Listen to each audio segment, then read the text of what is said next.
Now next, let's explore these three buckets that we have. Number one is connectors. And as the name suggests, these are the various places where you can fetch your data from.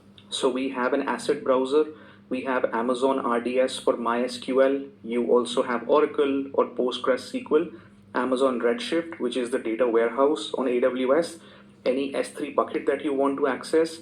You have Apache Hive, Impala, Kafka, and then you also have Dremio, which is becoming more and more popular because of its mesh-like capabilities. You have Dropbox, Elasticsearch, and then Google has its own BigQuery, the PubSub model, the cloud storage. You can also maybe make a HTTP call. IBM has its own storages, so obviously it makes sense that you will be able to access data from these locations as well. DB2 is one of the most popular databases, and as you can see just by the icon, this is coming from a DB2 table. That's the connection that we have right now. If I scroll down a little bit more, you also have Microsoft, which is one of the more famous cloud providers. So if we just take a look, we have Microsoft, we have IBM, we have Google, and then we also have AWS.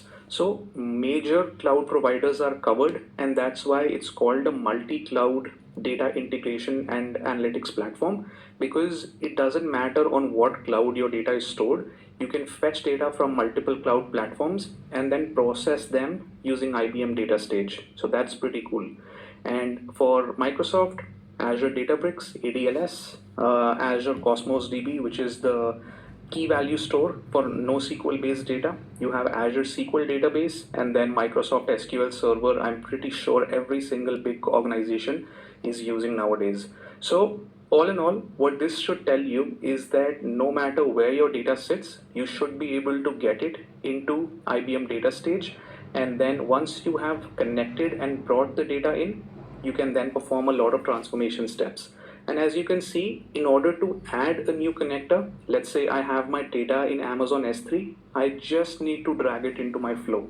That's how simple it is.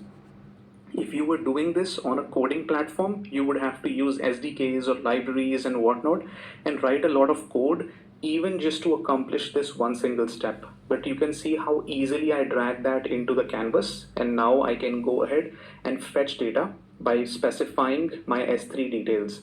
So in order to do that, all you need to do is maybe double click on it.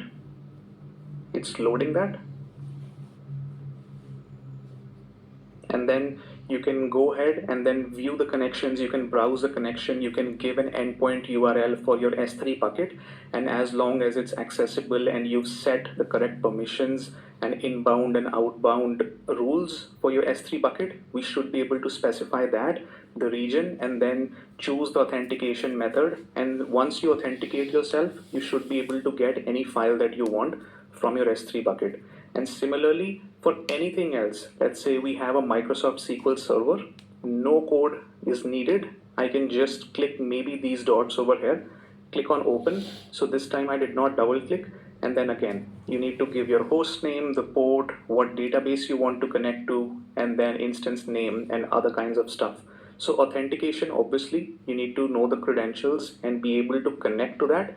But this is to show you how powerful IBM Data Stage is and the wide variety of connectors that you have. Next, obviously, are stages.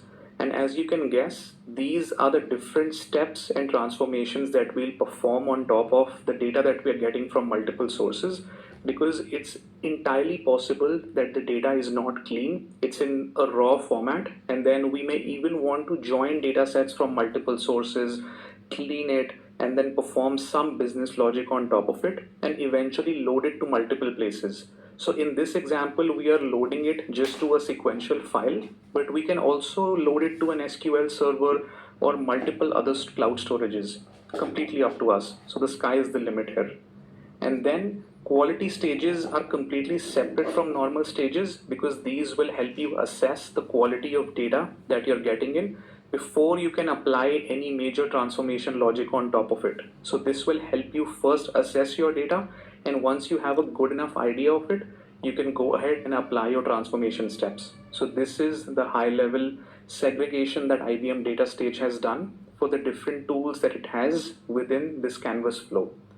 What you can also do is also look at logs. Right now, this flow has not been compiled. So I can just hit the compile button over here.